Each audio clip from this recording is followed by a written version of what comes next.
မင်းတို့ရင်ဆိုင်နေရတဲ့သူတို့ဘက်ကကြည့်ရန်သူဟာမြေအောက်လှုပ်ရှားနေတာမင်းတို့သူတို့ကိုနှိမ်နှင်းခြင်းမြေပြင်မှာစီချင်းလာထိုးမနိုင်နိုင်အောင်လာတိုက်မင်းတို့မှာစားရှိတယ်မင်းတို့မှာလက်နဲ့ရှိတယ်မင်းတို့မှာအမြောက်ကြီးတွေရှိတယ်ပတ်စံရှိတယ်လူအင်အားရှိတယ်မင်းတို့တနိုင်ငံလုံးလူဖမ်းနေတာစားရှိရင်မြေပြင်မှာလာပြီးစိန်ခေါ်ပြီးတိုက်ကြမြားခေါ်ပြီးတိုက်ဟိုကလည်းလာတိုက်မှာပဲဘာကြောင့်ဒီကလေးတွေရှိတဲ့နေရာမှာလာပြီးစစ်ပွဲလာပေါ်တာလဲမင်းတို့သားသမီးတွေကိုကြတော့မင်းတို့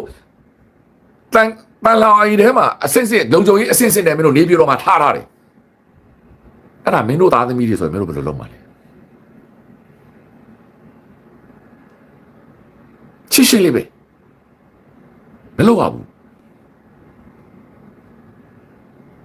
အခုဒီ PDF တွေကသူဆေးရုံမှာပဲပေါက်ပုံကျောင်းမှာပဲပုံအချိန်နဲ့သူတို့အပြင်ထွက်လာမှာပဲလက်ထွက်လိုက်မင်းတို့စကားကိုလာတိုက်မင်းတို့နိုင်အောင်တိုက်ကြလေမင်းတို့မှာလက်နဲ့ရှိတယ်မင်းတို့မှာလူအင်အားရှိတယ်မင်းတို့မှာအားသာချက်တွေအများကြီးရှိတယ်မင်းတို့မှာပတ်စံရှိတယ်မင်းတို့မှာအခုပူတင်လည်းရှိတယ်တရုတ်လည်းရှိတယ်မြောက်ကိုရီးယားလည်းရှိတယ်သူတို့နိုင်အောင်တိုက်လေရှင်းလေးပြောနေတာမလုပ်ပါဘူး PDF ဆိုတာမီဂျိုဘောင်းပြတ်တွေနဲ့မင်းတို့ပြန်တော်လာနေရတာဒါကြောင့်ကျွန်တော်အမြဲပြောတယ်မင်းတို့တတိရှိတပတ်ပဲငါတို့ဖယ်ပေးမင်းတို့ပစ္စည်းတွေငါတို့ပေးလိုက်ငါတို့လုပ်ပြမယ်မင်းတို့ဒီနိုင်ငံတော်ရဲ့ပစ္စည်းတွေကိုအကုန်အသာစီးယူလာတာနိုင်ငံတော်ကပိုင်တဲ့ပစ္စည်းတွေမင်းတို့ရဲ့မိဘအမွေနှစ်တွေပုံစံနဲ့မင်းတို့ပတ်စံတွေယူထားတယ်စီးပွားရေးလုပ်ငန်းတွေယူထားတယ်လက်နက်တွေရနေတယ်နိုင်ငံတော်ဆိုတဲ့မြန်မာနိုင်ငံကိုအသုံးချပြီးမင်းတို့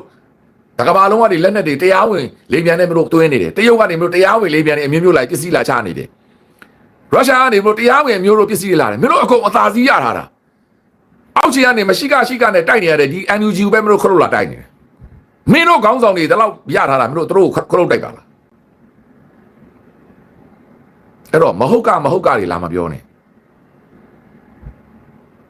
ငါတို့ဇာရှိပြီးလာစရာမလိုဘူးငါတို့နဲ့ဇာရှိတယ်ငါတို့ရဲ့သားငယ်တွေသမီးငယ်တွေမင်းတို့ရင်ဆိုင်နေနိုင်အောင်တိုက်မဟုတ်ကတွေလာမပြောနဲ့ကလေးစကားတွေလာမပြောနဲ့အဲ့ဒီထဲမှာမင်းတို့မှာသားသမီးမရှိဘူးလားမင်းတို့မှာသားသမီးမရှိဘူးလားမင်းတို့မှာမိဘတွေမဟုတ်ဘူးလားမင်းတို့မှာညီကောင်မောင်နှမမရှိဘူးလားအဲ့တော့ပြောချင်တာကကျွန်တော်တို့ဒီမင်းတို့အဲ့လိုလုပ်လေမင်းတို့ဘက်မှာငါတို့မရက်တီလေးပဲ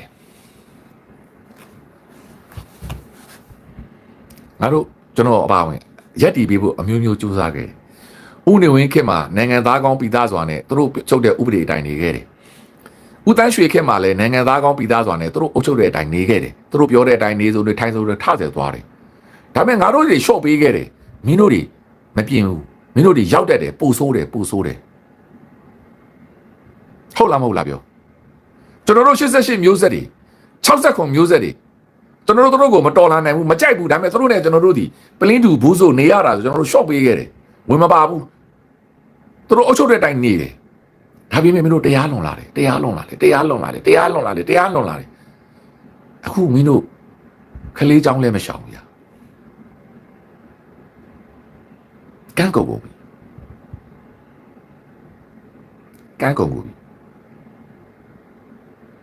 ကန်းကုန်ပြီမက်ဖြင်ငါတို့သိမှာမင်းတို့လည်းသိမှာငါတို့လည်းသိမှာဒါပေမဲ့ငါတို့မသိခင်မှာတော့မမှန်တဲ့ဘက်ကမရက်တည်ပေးနိုင်ဘူး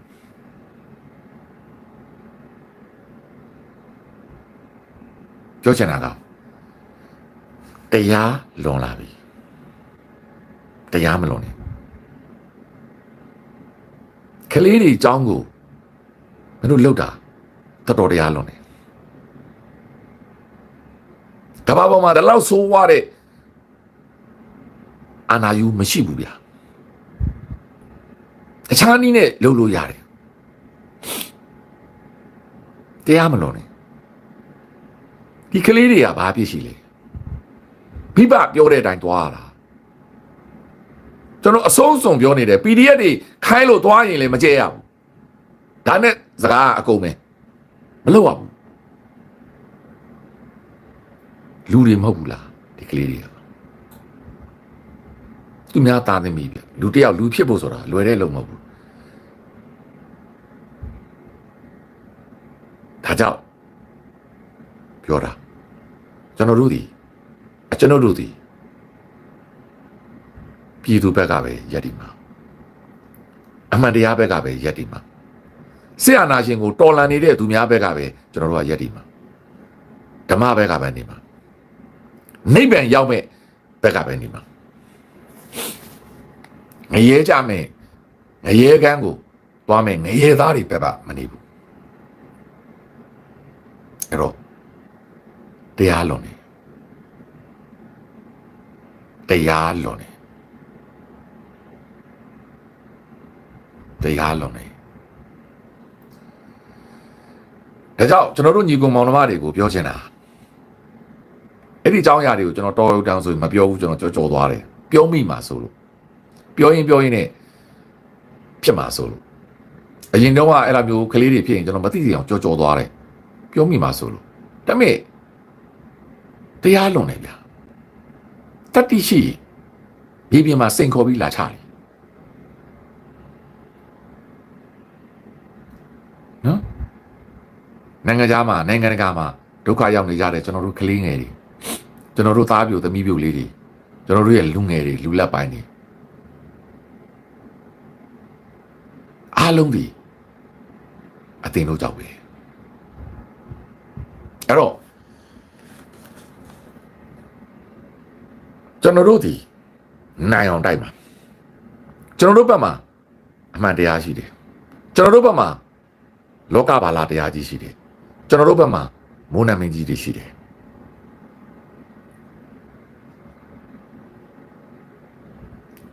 အဲ့ဒီစစ်ကောင်စီကထောက်ခံနေကြသောသူများအားလုံးစစ်ကောင်စီကဗိုလ်ချုပ်များအပါအဝင်ဒီနေ့ကိုရီးယားဇလန်တွေတပွဲလာနေတယ်နိဗ္ဗာန်ရဲ့တစ်ဖက်လာမသိဘူးနော်ကြည့်လိုက်ကြပါအမှငရဲကန်းဘယ်လိုလဲဆိုတော့ပြပါလိမ့်မယ်အမှ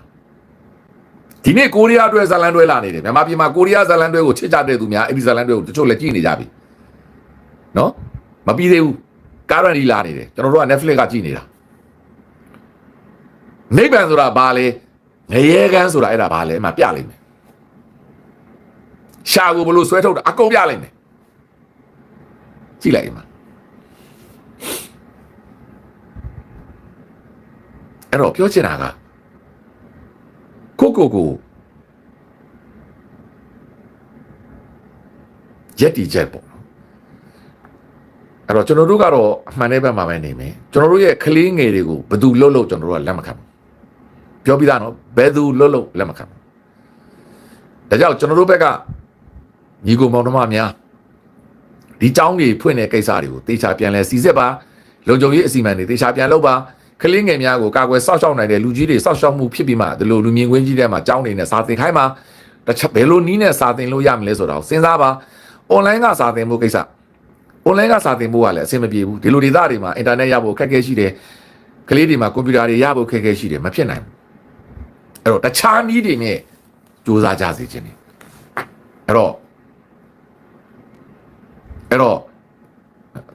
ပြောချင်တာကတေချာစဉ်းစားကြစေခြင်းတယ်ဒါပေမဲ့မူရင်းတရခံသည်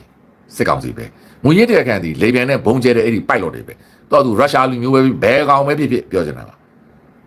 မလုပ်ရဘူးမလုပ်အပ်ဘူးမလုပ်ထိုက်ဘူးကျွန်တော်တို့ကတော့မှန်တဲ့ဘက်မှာပဲနေမှာမှန်တဲ့ဘက်ကပဲရည်တည်မှာအားလုံးစီလုံးကြကြစေနဲ့အားလုံးညီညွတ်ကြစေခြင်းနဲ့ကျွန်တော်တို့ဒီ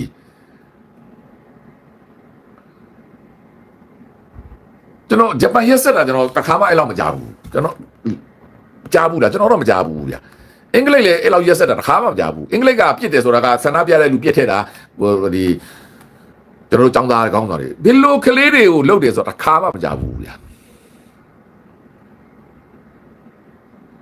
အမေရိကန်လည်းမကြဘူးပေါ့အမေရိကန်လည်းသူလုတ်ခဲ့တဲ့သမိုင်းမှာတစ်ခါမှအဲ့ဒါမျိုးလုပ်တော့ကျွန်တော်မကြဘူး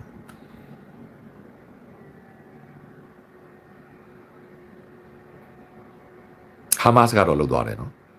အစ္စရေးမှာဒါကြောင့်ကျွန်တော်ဟာမတ်စ်ကိုအပြင်းအထန်ရှုတ်ချတယ်ဟာမတ်စ်ကိုအပြင်းအထန်ကန့်ကွက်တယ်ဟာမတ်စ်ကိုဘယ်တော့မှမထောက်ခံဘူးဟာမတ်စ်လုတ်သွားတယ်နော်အစ္စရေးကလေးငယ်တွေလူမဟုတ်တဲ့လူတွေ ဒါကြောင့်ကျွန်တော်ပြောတာခလေးတွေကိုလှုပ်ပြီးဆိုရင်ဘယ်သူမဆိုခွင့်မလို့ဘူးဒီလိုနီးနဲ့ကျွန်တော်တို့ပြန်မလုပ်ဘူးအဲ့တော့ဒီနေ့ပါကစ္စတန်နဲ့အိန္ဒိယပြဿနာအဲ့ဒီပြဿနာပဲတချို့သောလူတွေကရန်သူရဲ့ကလေးကိုရန်သူလို့သတ်မှတ်ပြီးရဲဆက်ဆက်လုပ်တာအဲ့ဒါကအစွန်ရောက်မှုပဲအဲ့ဒါဒီရာဇဝမှုပဲအဲ့ဒါမျိုးလုပ်တဲ့လူမြည်သူကိုမဆိုမထောက်ခံဘူးအပြစ်မဲ့ကလေးတွေအပြစ်မဲ့ပြည်သူတွေအပြစ်မဲ့တဲ့အလုပ်သမားတွေဒီလိုနည်းနဲ့လုပ်တာကိုလုံးဝမထောက်ခံဘူးဒါကြောင့်ကျွန်တော်တို့ဘက်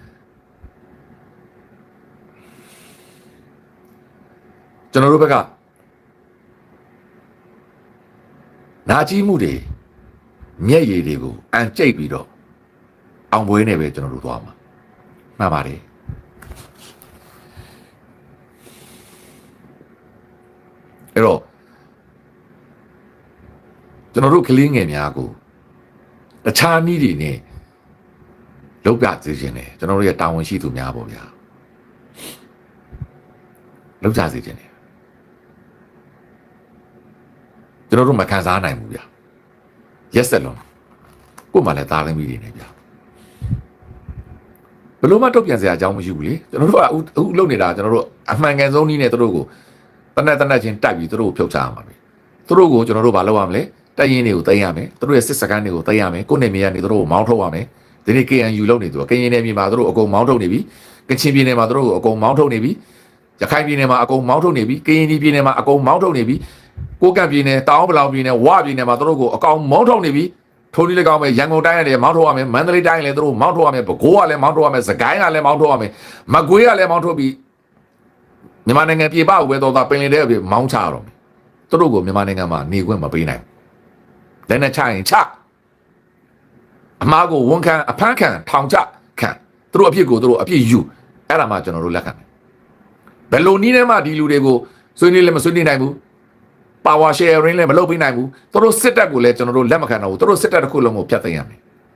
တို့စစ်တပ်ကိုကျွန်တော်တို့ရဲ့ PDF ကလေးငယ်များနဲ့အစားထိုးမယ်တို့စစ်တပ်ကိုကျွန်တော်တို့ရဲ့အမှန်တရားရက်တည်ကြတော့ကျွန်တော်တို့ရဲ့လူငယ်များနဲ့လူလက်ပိုင်းနဲ့စစ်သားတွေနဲ့အစားထိုးမယ်အဲ့ဒီခုရှိနေတဲ့မင်းအောင်လှိုင်စစ်တပ်ရဲ့စစ်ဘိုလ်စစ်သားစစ်ဘိုလ်ချုပ်အကုန်လုံးကိုကျွန်တော်တို့လည်းနဲ့ဖျက်သိမ်းမယ်အကုန်လုံးကိုဖမ်းမှာတာဝန်ရှိတဲ့လူအကုန်ဖမ်းမှာတက်နိုင်ရင်မမပြေအကုန်မောင်းထုတ်မယ်အပြတ်ပဲပင်လယ်ထဲကိုမောင်းချမှာအကုန်လုံးသူတို့ကဖွင့်ထားတဲ့တက်ရင်တက်ဖွဲ့တွေအကုန်လုံးကိုကျွန်တော်နိုင်အောင်တိုက်မယ်မြန်မာပြည်မှာသူတို့ကိုအခြေချခွင့်မပေးဘူးမြန်မာပြည်မှာနေခွင့်လည်းမပေးနိုင်ဘူးသူတို့နေရမယ့်နေရာဒီအချင်းထောင်မယ်ရှင်းလေးပဲအချင်းထောင်မနေချင်းမြန်မာပြည်ကထွက်ပြီးသွားပူတင်နဲ့သွားနေအားဆက်လို့မော်စကိုမှာသွားနေနော်မော်စကိုမှာသွားနေမချင်နေရင်တရုတ်ပြည်မှာသွားနေသူတို့ဒီကျွန်တော်တို့ပြည်နေတဲ့ပေးကိုပေးရမှာကျွန်တော်တို့နိုင်ငံသားတွေကိုသူတို့နိုင်ငံသားပြည်ရုပ်သိမ်းထားတယ်သူတို့ကလည်းကျွန်တော်တို့ရုပ်သိမ်းမှာကျွန်တော်တို့နိုင်ငံသားတွေအားလုံးကိုကျွန်တော်တို့တော်လိုင်းသမားတွေအားလုံးကိုအိမ်တွေအားလုံးသူတို့ပိတ်စီးရတယ်သူတို့ကိုလည်းအကုန်ပိတ်မှာကျွန်တော်တို့နိုင်ငံသားတွေမြန်မာပြည်မှာနေလို့မရအောင်မောင်းထုတ်တယ်သူတို့ကိုလည်းမောင်းထုတ်မှာအဲ့ဒီသူတို့ဘက်ကထောက်ခံတဲ့လူတွေပါအကုန်လုံးကိုမောင်းထုတ်မှာတယောက်မှမထားဘူးဘာကြောင့်လဲဒီရာဇဝမှုကိုလောက်ရမှာသူတို့နဲ့ပေါင်းနေတဲ့နိုင်ငံရေးသမားတွေအားလုံးကိုလည်းပြည့်ပြည့်ထန်ထန်အရေးယူမယ်သူတို့ကိုမြောက်ပြီးပြောနေတဲ့လူများအားလုံးကိုလည်းပြည့်ပြည့်ထန်ထန်အရေးယူမယ်မြန်မာနိုင်ငံရေးမှာနိုင်ငံရေးလုပ်ခွင့်ပိတ်ပင်မယ်သူတို့နဲ့ပေါင်းထားတာဖြစ်တဲ့အတွက်အကြမ်းဖက်အားပေးဆိုပြီးတော့ဥပဒေအကြောင်းအရာအရေးယူမယ်သူတို့ရဲ့ပိုင်ဆိုင်မှုတွေအကုန်သိမ်းမယ်အဲ့ဒါအပြတ်ပ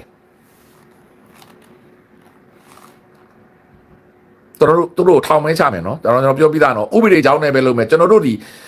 ့သဘောနဲ့ကျွန်တော်တို့တို့ကိုအဆုံးစီရင်ခွင့်မရှိဘူးတေတံပေးပိုင်ခွင့်မရှိဘူးတရားခွင်ရပဲတရားသူကြီးကဥပဒေနဲ့အညီပဲဆုံးဖြတ်ပိုင်ခွင့်ရှိတယ်ဘယ်သူမှဘယ် PDF ခေါင်းဆောင်ဘယ် NUG ခေါင်းဆောင်ဘယ်လက်နက်ကင်တယောက်ကမှကျွန်တော်တို့ဘက်ကတို့ကိုယ်သဘောနဲ့ကိုတရားစီရင်ခွင့်မရှိဘူးနော်အကုန်လုံးဖမ်းမယ်အကုန်တိုက်ပြရလဲမောင်းထုတ်တို့ပစ္စည်းတွေအကုန်သိမ်းကျွန်တော်တရားရုံးတင်မယ်ဒါအပြတ်ပဲ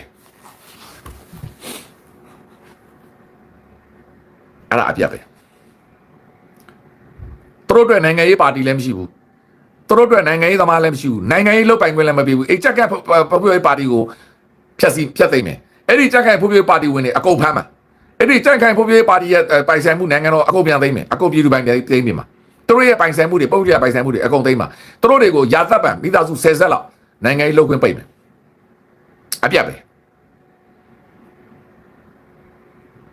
သူတို့နဲ့ပတ်သက်ထားတဲ့ခရိုနီခရိုပြများတိုင်းပြည်စီးပွားရေးကိုမတရားလုပ်တဲ့လူများတရုတ်နိုင်ငံကိုရောက်စားအိန္ဒိယနိုင်ငံကိုရောက်စားအမေရိကန်ကိုရောက်စားထားတဲ့အဲ့ဒီအာဏာရှင်များအားလုံးပိုင်ဆိုင်မှုကိုသိမ်းမယ်အကုန်လုံးကိုထောင်သွင်းချင်းချမှာမချင်တဲ့ရင်တိုင်းပြည်ကနေအကုန်မောင်းထုတ်မှာဒါပေမဲ့ကျွန်တော်တို့ဒီကိုယ့်သဘောနဲ့ကိုတို့ကိုသေတံပေးပိုင်ခွင့်မရှိဘူးပြတ်သက်ပိုင်ခွင့်မရှိဘူးနှင်းစဲနှိပ်စက်ပိုင်ခွင့်မရှိဘူးတရားရုံးပါပဲဆုံးဖြတ်ရမယ်အယက်သားတရားသူကြီးတရားဥပဒေကိုလေးစားလိုက်နာတော့အယက်သားတရားသူကြီးတွေရဲ့အဆုံးဖြတ်တို့သိမဟုတ်ဂျူရီတရားသူကြီးများရဲ့အဆုံးဖြတ်ကိုပဲကျွန်တော်နာခံမှာကျွန်တော်တို့ဘက်ကဘယ်လက်နက်ကင်ရမှလက်စားချေခွင့်မပေးဘူးညှင်းပန်းခွင့်မပေးဘူးနှိပ်စက်ခွင့်မပေးဘူးအဲ့လိုလက်စားချေလိုက်ရင်အဲ့လိုညှင်းပန်းလိုက်ရင်အဲ့လိုလက်စားချေတဲ့လူကိုလည်းကျွန်တော်တို့ဒီသူတို့ကိုဖမ်းဆီးအရေးယူထောင်ချမှာဘယ်သူမှခွင့်မလုပ်ဘူးပြောချင်တာကရှင်းလေးပဲမြန်မာပြည်ပေါ်မှာနိုင်ငံရေးလုပ်ခွင့်လည်းမပေးဘူးတနက်ကင်ခွင့်လည်းမပေးဘူးပိုင်ဆိုင်ခွင့်လည်းမပေးဘူးဗျာရှင်းနေအောင်အဲ့ဒီနေ့ရောက်အောင်ဒီကျွန်တော်တို့ခြေတက်မှာအဲ့ဒါပြီးမှကျွန်တော်တို့နိုင်ငံကိုကျွန်တော်တို့ဒီအချုံမှာရှင်းလေးပဲအမှားတွေအမှန်တွေမရှိဘူးသူတို့ကိုထောက်ခံထားတဲ့အမှုပညာရှင်တွေကစကျွန်တော်တို့ဒီမှာပြန်မလာနဲ့တော့အပိအမှုပညာလုပ်ခွင့်မှာပိတ်ပြင်မှာအဲ့ဒီအမှုပညာရှင်တွေကပိုင်ဆိုင်မှုတွေလည်းအကုန်သိမ်းမှာလိုအပ်ရင်ထောင်လဲချမှာမိသားစုလိုက်ဆွေစဉ်မျိုးဆက်အမှုပညာလုပ်ခွင့်လည်းပိတ်မှာပြင်းပြင်းထန်ထန်ရေးယူမှာဘာကြောက်လဲဒီကလေးတွေအခုအသက်ခံရတာကလေးတွေဘုံကျက်ခံတယ်အဲ့လူတွေအဲ့ဒီအာနာရှင်ကိုဝိုင်းမြောက်ပေးနေလို့အာနာရှင်ကိုဝိုင်းထောက်ခံနေလို့အာနာရှင်ဘက်ကနေအဲ့ဒီရက်ဆက်တဲ့လူသက်သမားတွေဘက်ကနေပြီးတော့အားပေးနေလို့ဖြစ်တယ်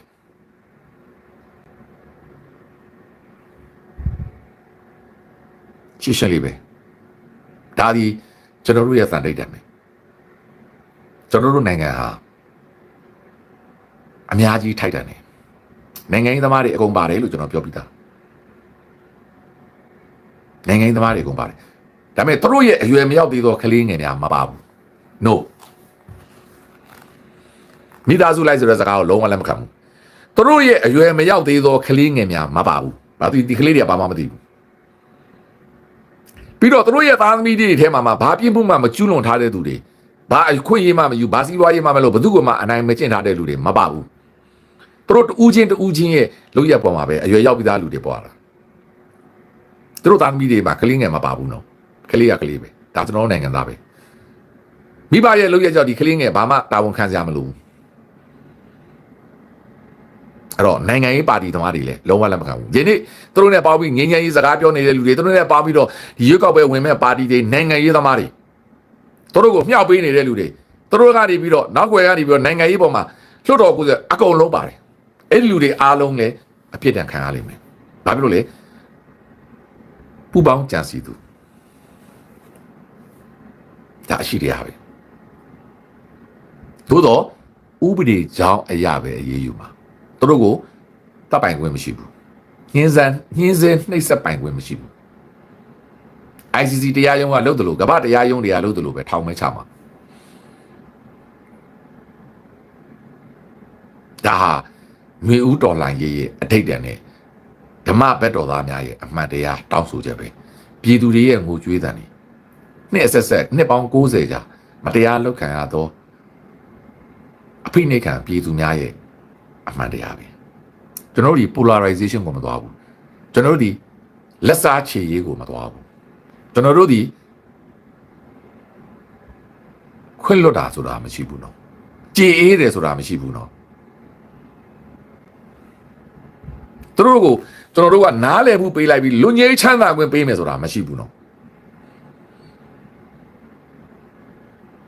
အဲ့ဒါရှိတရားပဲဒီနေ့ကျူးလွန်တဲ့ physically ကျူးလွန်တဲ့အဲ့ဒီလေရင်မှုများအားလုံးဘုံချတဲ့လူတွေအားလုံးဘုံစင်တဲ့လူအားလုံးကိုနောက်ကျောင်းပြန်ပြီးအကုန်စုံစမ်းမှာအဲ့လူတွေအားလုံးကိုတယောက်မှခွင့်မလို့ဘူးအမိတ်ပေးတဲ့လူတွေအပါဝင်ပေါ့တိုက်ပွဲမှာ